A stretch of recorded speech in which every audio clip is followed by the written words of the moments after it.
السلام علیکم۔ پیش خدمت ہے انڈین رائٹر مشرف عالم ذوقی کا شہرہ آفاق ناول لے سانس بھی آہستہ، پیشکش national audio library for the blind. یاد رہے یہ کتاب صرف بالغ افراد کے لیے ہے، بچے اسے ہرگز نہ سنیں۔ مزید معلومات کے لیے آپ ڈسکرپشن میں دیے گئے نمبر سے ہمارا واٹس ایپ گروپ جوائن کریں۔ شکریہ۔ قسط نمبر 12۔ دو ایک لمحے کے لیے میرے وجود پر جیسے بجلی گری ہو۔ نادرہ۔ ہونٹوں تک آ کر یہ لفظ جیسے گہری پیاس بن گئے ہوں۔ نور محمد پر غصہ بھی آیا کہ یہ ظالم نور محمد نادرہ کو جانتا ہی کتنا ہے۔ نادرہ کے جسم کی خوشبو جیسے میرے وجود سے اب بھی لپٹی ہوئی تھی۔ میں کہیں گم ہو گیا تھا۔ کیا بات ہے بھیا؟ ارے کچھ نہیں۔ میں نے مسکرا کر نور محمد کو دیکھا۔ لیکن نادرہ اس گھر میں خوش نہیں ہے۔ وہ گھر اس کے لیے کسی قید خانے جیسا ہے۔ میں ہر بار محسوس کیا ہے جیسے اس قید خانے میں وہ اس کا دم گھٹ رہا ہو۔ میں اس کے لیے تڑپتا ہوں بھیا، آپ جانتے ہیں نا، اب اماں ہے نہ ابا، مشورہ کرنے کے لیے ہر بار آپ کے پاس بھاگا آتا ہوں۔ میں کیا کروں؟ اس جہنم سے اسے کیسے آزاد کروں؟ میرا دل ہر لمحہ اس کے لیے روتا رہتا ہے۔ ایک لمحے کو خیال آیا نور محمد کو گمراہ کر دوں، کچھ جھوٹی کہانیاں بتا دوں، مگر یہ سوچ کر خاموش رہا کہ وہ آج کی اس دنیا میں سب سے زیادہ یقین مجھ پر کرتا ہے۔ اماں کو نادرہ کے طور طریقے پسند نہیں تھے، ورنہ کب کا نادرہ کو امی سے مانگ چکا ہوتا، لیکن اب دیر ہو چکی تھی۔ نادرہ مجھ سے بہت دور ہو چکی تھی، جہاں اس کے بارے میں کچھ سوچنا بھی میرے لیے جائز نہیں تھا۔ نور محمد نے سر جھکا لیا۔ ایک بات بولوں بھیا؟ ہاں، آپ برا تو نہیں مانیں گے؟ نہیں، بالکل نہیں۔ اگر میں حکیم صاحب کے یہاں رشتہ بھیجوں تو؟ اس بار مجھے ایسا لگا جیسے وہ میری آنکھوں میں آنکھیں ڈال کر مجھے ٹٹولنے کی کوشش کر رہا ہو۔ میری بھی کوٹھی ہے، خاندانی آدمی ہوں، اچھا کما لیتا ہوں۔ حکیم صاحب رشتے کی بات پر برا تو نہیں مانیں گے؟ یہ میں کیسے بتاؤں؟ ممکن ہے انہوں نے نادرہ کا رشتہ پہلے سے کہیں طے کر رکھا ہو۔ نور محمد سے محبت کے باوجود میں نے اسے گمراہ کرنے کی کوشش کی۔ ہاں، یہ تو میں نے سوچا بھی نہیں۔ اس کے ارمانوں پر جیسے اوس پڑ گئی ہو۔ وہ بت بنا میری طرف دیکھ رہا تھا۔ اچھا مان لیجئے بھیا، اگر ایسی بات ہے تو مجھے کیا کرنا چاہیے؟ یہ تو سوچنا پڑے گا نور محمد۔ آپ سوچئے بھیا، میں تو پریشان ہو گیا۔ آپ سوچ بھی نہیں سکتے نادرہ میرے لیے کیا ہے۔ میرا اللہ گواہ ہے کہ وہ دن جب امی کا انتقال ہوا تھا، وہ پہلی بار نادرہ کے دیدار ہوا تھا، میں نے آج تک پلٹ کر کسی دوسری لڑکی کے بارے میں سوچا تک نہیں۔ میں اس کا چہرہ پڑھ رہا تھا، اس کے چہرے پر نور روشن تھا، اور یہ نور اس کی ایمانداری کی گواہی دینے کے لیے کافی تھا۔ مجھے یقین ہے اگر ایسا کچھ ہے تو آپ میرے حق میں بہتر سوچیں گے اور کوئی نہ کوئی راستہ نکال لیں گے۔ میں نے تعجب سے اس کی طرف دیکھا، جیسے وہ اپنے رقیب میں اپنا دوست تلاش کرنے کی کوشش کر رہا ہو، مگر یہ بھی سچ تھا کہ اب ہر کام وہ میرے مشورے سے کرتا تھا۔ بلند حویلی کو فروخت کرنا، اپنے قدموں پر کھڑا ہونا، وہ ان سب باتوں کا قائل تھا۔ وہ جانتا تھا میں ایک پریکٹیکل آدمی ہوں، اور شاید اسی لیے وہ میرے منصوبوں اور فیصلوں کی قدر کرتا تھا۔ مگر نور محمد انجانے میں یہ بھول گیا تھا کہ اس بار اس کا واسطہ ایک دوست سے کم اور ایک رقیب سے زیادہ تھا۔ یہاں میرے کردار میں ایک حاسد کی واپسی ہوئی تھی، جو نور محمد اور نادرہ کی قربت دیکھ کر اندر ہی اندر سلگ گیا تھا۔ تصویر کے دو رخ تھے۔ ایک رخ میں نور محمد کے لیے مہربان تھا، جبکہ دوسرے رخ میں ہر جگہ اسے خود سے کمتر گرداننا چاہتا تھا۔ لیکن یہاں دشواری یہ تھی کہ وہ میری بچپن کی محبوبہ کو لے جانے کے فراق میں تھا، اور میرے لیے یہ سوچ پانا ہی مشکل تھا۔ میرے نئے منصوبوں میں سے ایک تھا سفیان ماموں سے ملنا اور نادرہ کے بڑے ہونے کا ذکر چھیڑنا۔ مجھے وان گوگ کی ایک تصویر یاد آ رہی تھی، جہاں ایک ہی تصویر میں ایک چہرہ دو حصوں میں تقسیم تھا۔ ایک مہربان چہرہ تھا، لیکن آدھے چہرے سے اس شخص کی مکاری اور عیاری نظر آ رہی تھی۔ میں دیر تک اس شش و پنج میں گرفتار رہا کہ اس سلسلے میں مجھے کیسے قدم اٹھانے چاہیے کہ نور محمد کو اس شادی کے لیے روک سکوں، اور شاید اسی لیے رات کے وقت میں نے دبے لفظوں میں رقیہ سے بھی اس بات کا تذکرہ کیا کہ نور محمد کیا چاہتا ہے۔ پھر میں نے اسے یہ بھی بتایا کہ نور محمد کی والدہ کا انتقال کن حالتوں میں ہوا۔ میں یہ بھی بتایا کہ سفیان ماموں کا تو یہاں تک کہنا ہے کہ جنات جہاں ایک بار بسیرا کر لیں وہاں سے جلدی نہیں جاتے۔ رقیہ میری ان باتوں کو سن کر ڈر گئی تھی۔ رقیہ کی طرف سے ہری جھنڈی ملتے ہی میں نے دوسرے ہی دن اسکول کے کاموں سے فارغ ہو کر سفیان ماموں کے گھر جانے کا پروگرام بنا لیا۔ سفیان ماموں سے مل کر میں انہیں ہر قیمت پر یہ باور کروانا چاہتا تھا کہ وہ نادرہ کے لیے کوئی اچھا سا رشتہ تلاش کریں، اور ممکن ہو تو خاندان میں ہی کہیں اور کسی اچھے لڑکے کو دیکھ کر اس کی شادی کر دیں۔ مجھے یقین تھا سفیان ماموں میری باتوں پر ضرور توجہ دیں گے اور اس طرح میں نور محمد کو نادرا کے راستے سے ہٹا سکنے میں کامیاب ہو سکتا تھا۔ یہ national audio library for the blind کی آواز ہے۔ اس رات میں دیر تک کاغذ پر آڑی ترچھی لکیریں کھینچتا رہا۔ میں شاید کوئی چہرہ بنانا چاہتا تھا۔ بچپن سے ہی سفید کاغذ کو لے کر آڑی ترچھی تصویریں بنانے کا مجھے شوق رہا ہے۔ چھوٹے بڑے درخت، ندی نالے، ہوائی جہاز، مگر سب سے زیادہ دلچسپی مجھے انسانی چہروں سے رہی ہے۔ نادرا سے سرد جنگ کے بعد بھی میں نے کتنے ہی کاغذ سیاہ کیے تھے اور یقیناً آج یہ سوچ کر میری روح کانپ جاتی ہے کہ نادرا کو لے کر میری بنائی گئی یہ تصویر پہلی تصویر سے کہیں زیادہ خوفناک تھی۔ مثال کے لیے میں اس کی آنکھوں کا تصور کرتا اور جو آنکھیں میں باریک پینسل کے کنارے سے رک رک کر اپنی پینٹنگز میں اتارنا چاہتا تھا وہ بالکل مختلف ہوتی، جیسے میرے اندر کے احساس ان آنکھوں کے دائرے میں پھیل گئے ہوں۔ مثال کے لیے میری خفگی، میری ناراضگی، جسے میں صرف اور صرف اپنے ہی اندر جمع کرتا رہتا تھا۔ میں ایک بار پھر پینسل سے لکیریں کھینچ رہا تھا، بالوں کو سیاہ کرنے کی کوشش، بہووں کے پاس دو ایک گہرے شیڈ، کان، ہونٹ، اور یقیناً یہ نور محمد سے ملتی ہوئی تصویر تھی۔ نور محمد جو تصویر سے نکل کر اچانک میرے سامنے تھا۔ مجھے یقین ہے بھیا آپ جو کریں گے میری بہتری کے لیے گئیں گے۔ رقیہ شان کو لے کر بستر پر دراز تھی۔ میں خود کو تسلی دے رہا تھا محبت اور جنگ میں سب جائز ہے۔ نادرا سے شادی نہیں ہوئی تو کیا میں آج بھی اس کی محبت میں گرفتار ہوں؟ وہ کسی ساحرہ کی طرح جب میری پلکوں پر انگڑائیاں لیتی ہے تو میرے لیے اسی لمحے ساری دنیا اتنی دلکش اور حسین ہو جاتی ہے کہ شاید میں اظہار بھی نہ کر سکوں۔ اس کی بڑی سی جاگتی آنکھیں اور دلکش موٹے ہونٹ، میرے وجود میں آگ لگی ہوئی تھی۔ میں یہ جسم نور محمد کے حوالے نہیں کر سکتا، کسی بھی قیمت پر نہیں۔ میں ایسا نہیں ہونے دوں گا۔ نادرا میری آنکھوں کے آگے جگہ گھیرتی ہے، میں صحن میں ہوں، وہ چپکے سے میرے جسم پر جھک کر میری آنکھیں بند کر لیتی ہے۔ کون ہوں میں؟ اس لمس کو بھلا مجھ سے زیادہ کون جان سکتا ہے؟ جب قدرت ایک ننھے جسم کو پہلی بار اپنا حسن، اپنی جولانیاں اور اپنی تپش سونپ رہا ہوتا ہے، تب چپکے سے یہ تپش، یہ آندھی میں نے اپنے جسم اور سرور کے حوالے کی تھی، اور آج بھی یہ جسم اسی تپش اور انہی آندھیوں کے احساس میں سلگ رہا ہے۔ جب میں سفیان ماموں سے ملنے پہنچا وہ مدب میں تھے، کچھ عورتیں اور مرد بیٹھے ہوئے تھے، قالین پر سفید چادر بچھی ہوئی تھی، گاؤں تکیے لگے تھے، درمیان میں لکڑی کا ایک تخت تھا۔ اب انہوں نے ایک ملازم بھی رکھ لیا تھا، رشید، جو دوائیاں تیار کر کے کاغذ میں لپیٹ کر مریضوں کے حوالے کرتا تھا۔ السلام علیکم ماموں۔ وعلیکم السلام۔ سفیان ماموں نے مجھے اندر جانے کا اشارہ کیا، ساتھ ہی یہ بھی کہا بس آدھے گھنٹے میں فارغ ہو کر وہ باتیں کریں گے۔ اندر کے کمرے میں ایک چوکی پر صاف چادر بچھی تھی، نادرا کوئی کتاب پڑھ رہی تھی۔ مجھے دیکھ کر ہڑبڑا کر وہ اٹھ بیٹھی۔ رسمی سلام جواب کے بعد میں نے اس کی خیریت دریافت کی۔ میں اس کی آنکھوں میں ان حسین مناظر کی گواہی دیکھنا چاہتا تھا جو ہم نے ساتھ گزارے تھے، لیکن شاید اب یہ منظر اس کی آنکھوں میں خشک ہو گئے تھے یا کم ہلائے گئے تھے، یا اس نے ان یادوں کو خود ہی خرچ دیا تھا۔ تمہاری طبیعت کیسی ہے؟ میری طبیعت کو کیا ہوا؟ اس کا موڈ اکھڑا ہوا تھا۔ میں نے خود کو سنبھالنے کی کوشش کی۔ اللہ تمہیں ہمیشہ خوش رکھے۔ وہ تو میں اس کی مرضی کے بغیر بھی خوش ہوں۔ مجھے معلوم چلا تھا نادرا نے نماز پڑھنا بھی چھوڑ دیا ہے۔ مجھے یہ بھی احساس تھا موجودہ حالات نے اسے چڑچڑا بنا دیا ہے۔ میں دوبارہ مسکرایا۔ کبھی میرے یہاں بھی آ جاؤ، رقیہ تمہیں یاد کر رہی تھی۔ دیکھیں گے۔ اس نے سر کو جھٹکا دیا۔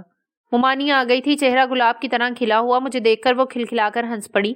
ارے صبح صبح کیوں پتھر سے سر پھوڑے ہو رحمان میاں؟ یہاں سے کسی اچھے جواب کی امید مت رکھنا۔ پھول بھیجو گے تب بھی پتھر ہی برسیں گے۔ میں ایسی ہوں اور میں ایسی ہی رہوں گی، اور خبردار کسی کو بھی میرے معاملات میں دخل دینے کا کوئی حق نہیں ہے۔ دل ملاتی ہوئی، پیر پٹکتی ہوئے سیڑھیوں سے ہو کر اوپر کی چھت پر چلی گئی تھی۔ سن لیا اس کی زہریلی باتیں؟ مومانی کے چہرے پر کہیں کوئی رنج کی لکیر نہ تھی۔ میں تو ٹھہری ستیلی ماں، مگر ایمان سے بتانا رحمان میاں، کیا کوئی بھی عورت ایسی جلی کٹی باتیں برداشت کر سکتی ہے؟ ارے پیار سے بولو تو 2 باتیں کوئی بھی برداشت کر سکتا ہے، مگر پتھر مار کر کم از کم میں تو پتھر برداشت نہیں کر سکتی۔ مومانی نے پھر ٹھہا لگایا۔ جانے دو رحمان میاں، ہوگی کوئی مجبوری، دلہن کو ساتھ کیوں نہیں لائے؟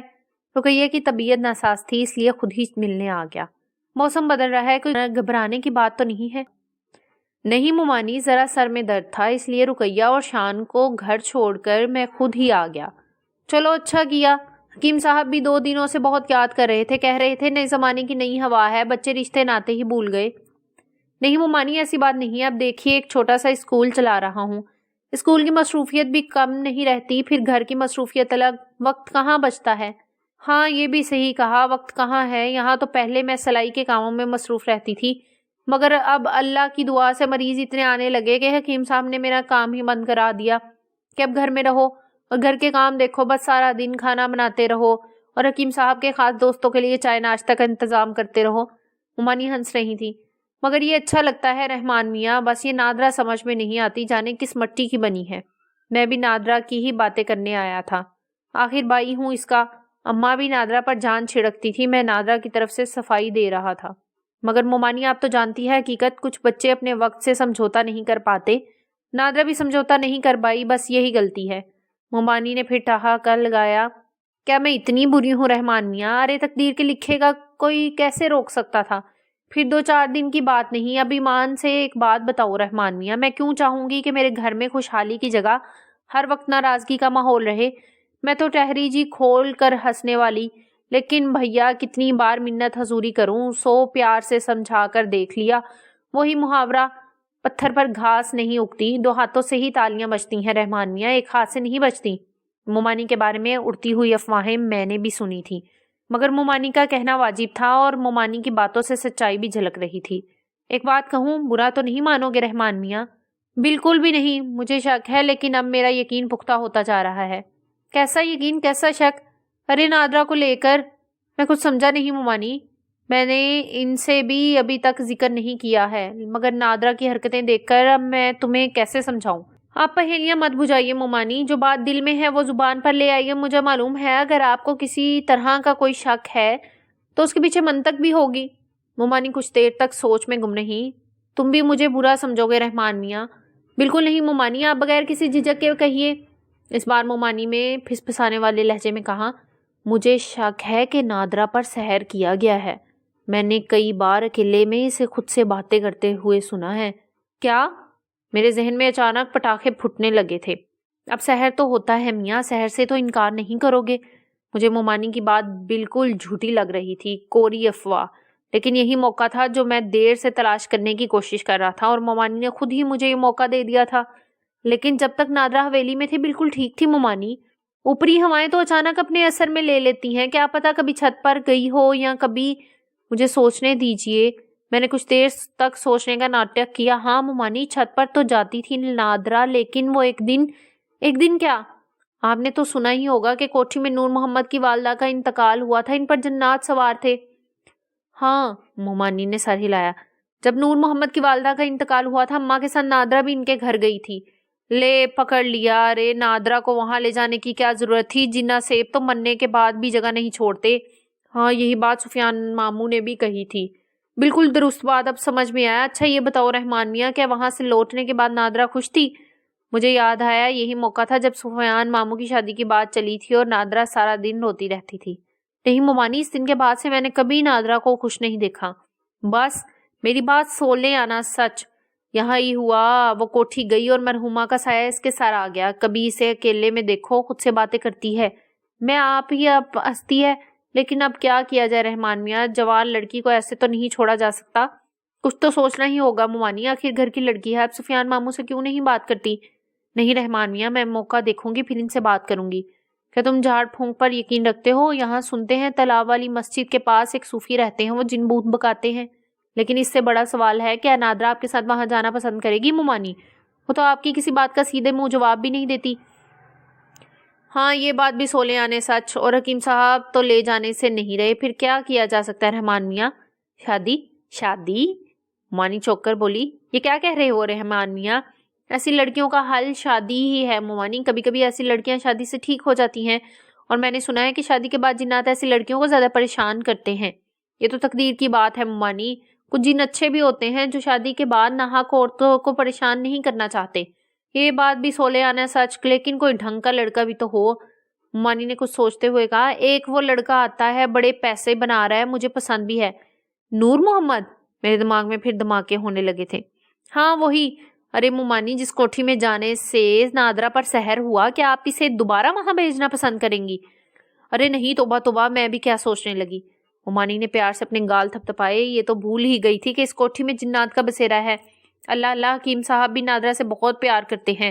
پیار تو میں بھی کرتی ہوں۔ نہیں رحمان میاں، اللہ توبہ، اس خاندان میں تو بالکل نہیں۔ لڑکوں کی کمی ہے ممانیہ، سارے لڑکے اچھا کما رہے ہیں، خاندان بھی کتنے ہی اچھے لڑکے مل جائیں گے۔ سولے آنا سچ۔ ممانی نے پھر ٹھہاکا لگایا، حکیم صاحب کو آنے دو، میں ان سے نادرا کے بارے میں بات کرتی ہوں۔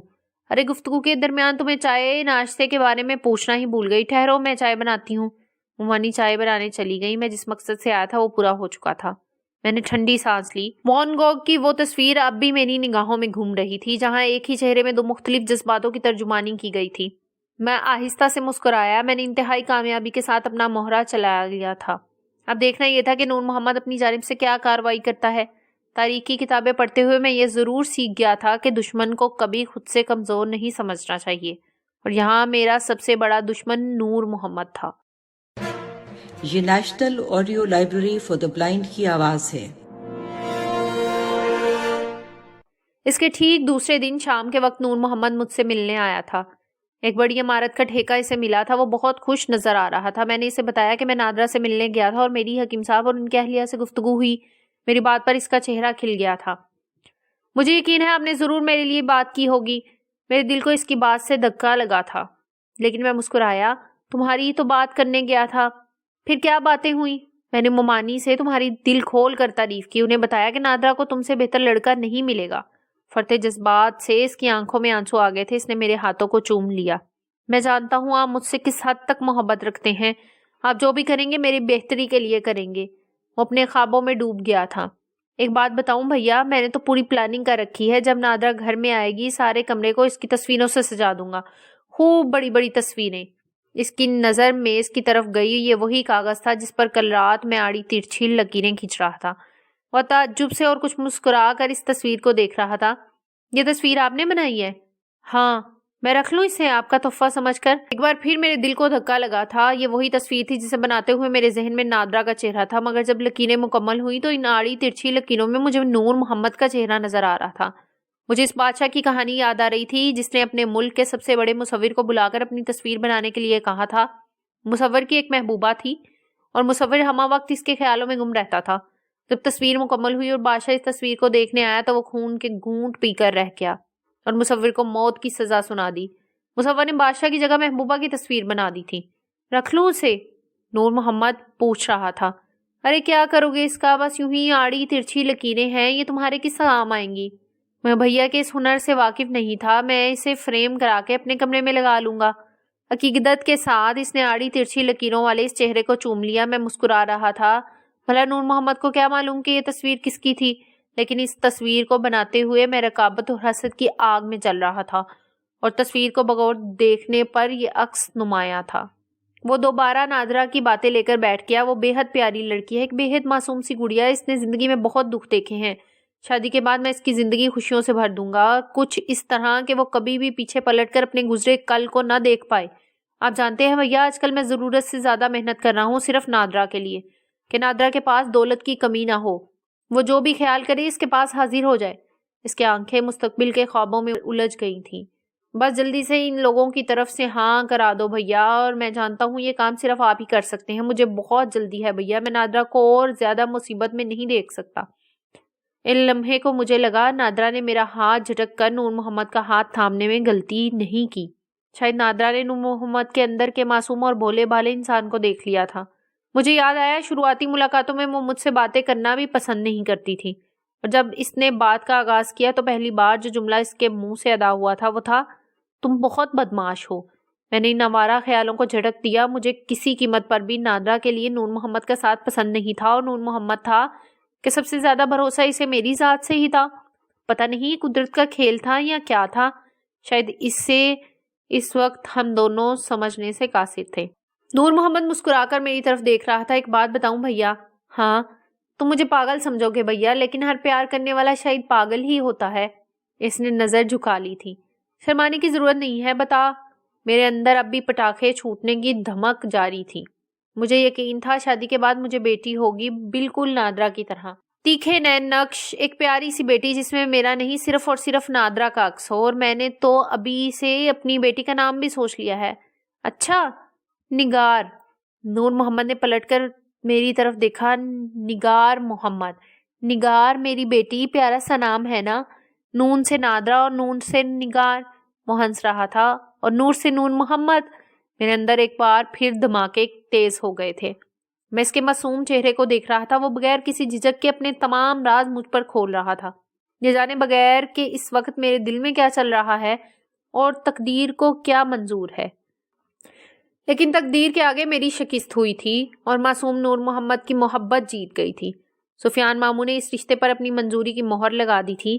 اس کا ایک پہلو جو میری سمجھ میں آ رہا تھا وہ یہ تھا کہ شاید وہ جلد از جلد اس بوجھ کو اپنی زندگی سے اتار پھینکنا چاہتے تھے، اس لیے نہ سیب کام آئے اور نہ جنات، نہ منحوس کوٹھی سے وابستہ واقعات کام آئے، اور انہیں اپنی طرف سے اس شادی کو ہری جھنڈی دے دی۔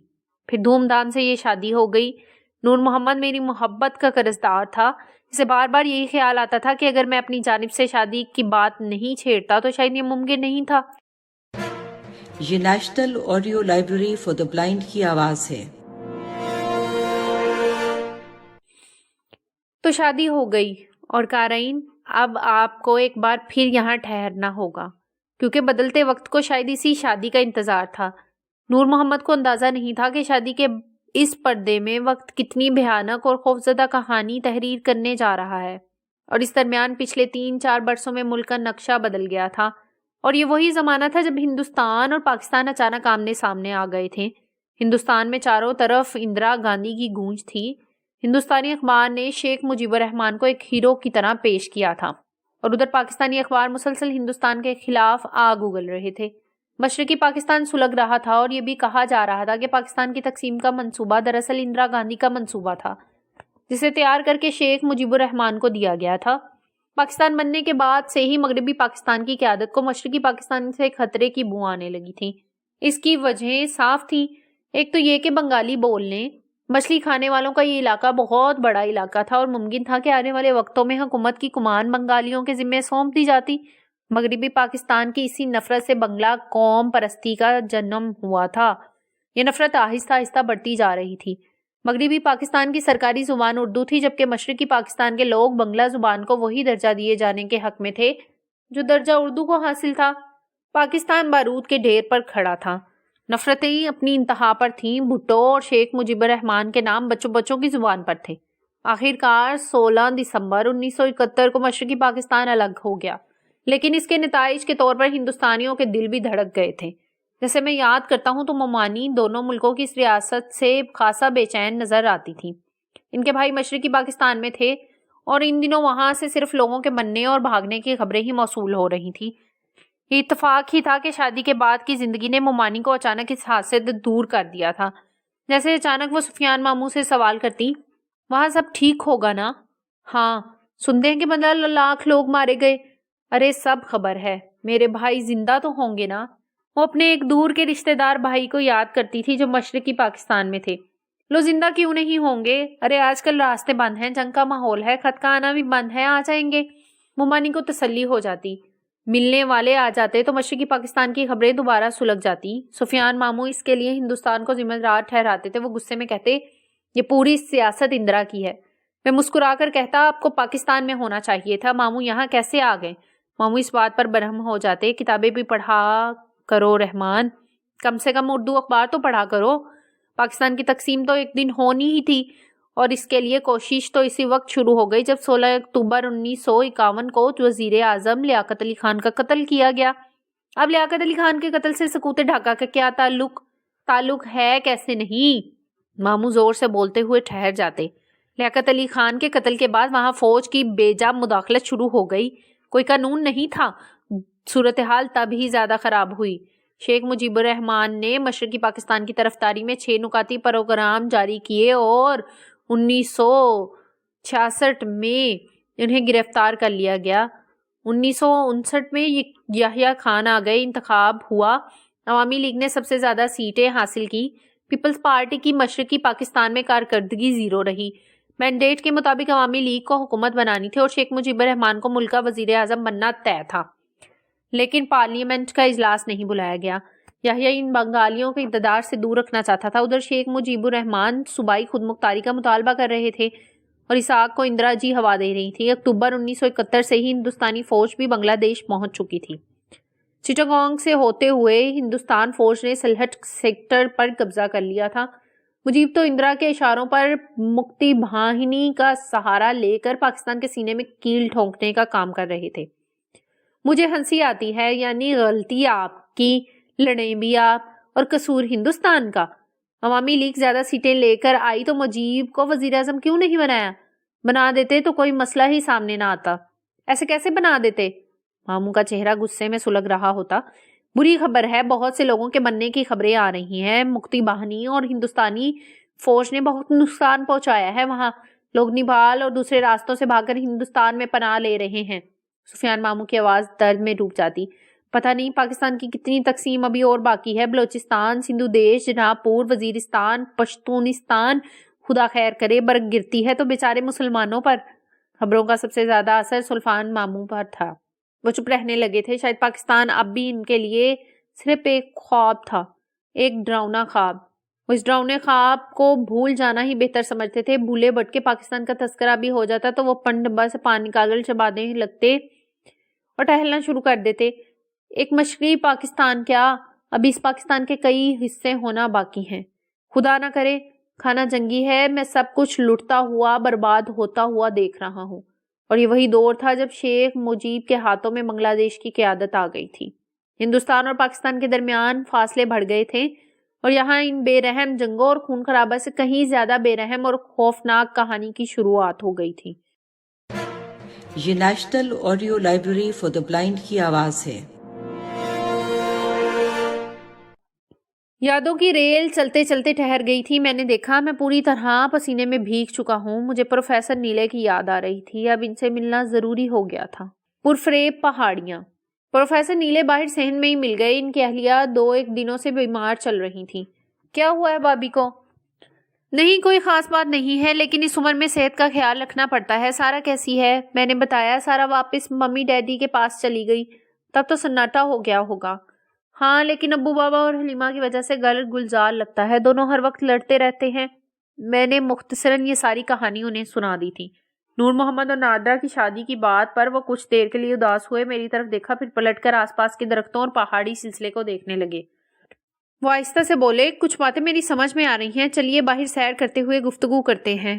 ہم باہر آ گئے. ماحول میں خنکی تھی. میں نے اپنا پورا خیال رکھا تھا. اس وقت بھی منگی کیب میرے چہرے سے چپکی ہوئی تھی. بے حد خوفناک. لیکن آپ کے یہاں ایک ایمانداری ہے، آپ خود کو چھپانے کی کوشش نہیں کرتے، بالکل پہاڑوں کی طرح. اب یہ دیکھیے ہم پہاڑی راستوں پر آ گئے تھے. پروفیسر نیلے میرا دھیان ہٹانے کی کوشش کر رہے تھے. بالکل پہاڑوں کی طرح جو جیسے ہیں ویسے ہی نظر آتے ہیں. ہاں بے رحم انسان انہیں کاٹتا ہی چلا جا رہا ہے اور وہ یہ بھی نہیں سوچتا کہ پہاڑ اور درخت ختم ہو جائیں گے تو وہ بھی نہیں بچے گا، اور ایسا کرتے ہوئے بھیانک تباہی کی طرف بڑھ رہا ہے. آپ سچ کہتے ہیں. پروفیسر نیلے نے اشارہ کیا. سڑک کے دونوں جانب شیشم کے درخت دیکھ رہے ہیں. یہ شیر شاہ سوری نے لگائے تھے. وہ ان درختوں اور پہاڑوں کی عظمت کا قائل تھا کہ اگر کبھی کسی مسافر کو چھاؤں کی ضرورت محسوس ہو تو وہ یہاں سانس لینے کے لیے کر سکے. لیکن اب پہاڑ ہی ختم ہوتے جا رہے ہیں. شیشم، چیڑ اور دیار کے درخت اس انداز سے کاٹے گئے کہ پرانی رونقیں ہی ختم ہو گئی. آپ کو ایک دلچسپ بات بتاؤں کاردار صاحب، یہاں کچھ ایسے درخت بھی ہیں جن کی جڑیں اپنی خوراک پانی سے خود ہی جنم لیتے ہوئے حاصل کر لیتی ہیں. ہے نا دلچسپ اور عجیب و غریب؟ ان سے صحرا بھی سرسبز ہو جاتے ہیں اور ایسے درخت اونچائی پر بھی خود ہی اپنی جڑوں سے پانی کا بندوبست کر لیتے ہیں. نیچر، قدرت. وہ دھیرے دھیرے بڑبڑائے. ہم سب قدرت کی کٹ پتلیاں ہیں. تم کچھ اور سوچ رہے تھے، قدرت کوئی اور فیصلہ لے رہی تھی. میں نے آہستہ سے کہا، آپ سچ کہتے ہیں اور یہ بات ہم انسان نہیں سمجھ پاتے کہ اصل فیصلہ تو قدرت کے اختیار میں ہے.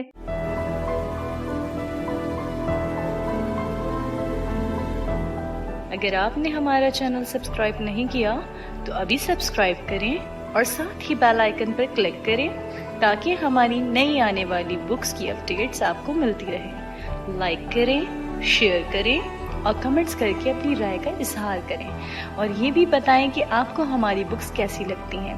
مزید معلومات اور ڈسکشن کے لیے ڈسکرپشن میں دیے گئے لنک پر کلک کر کے ہمارا واٹس ایپ گروپ جوائن کریں. شکریہ.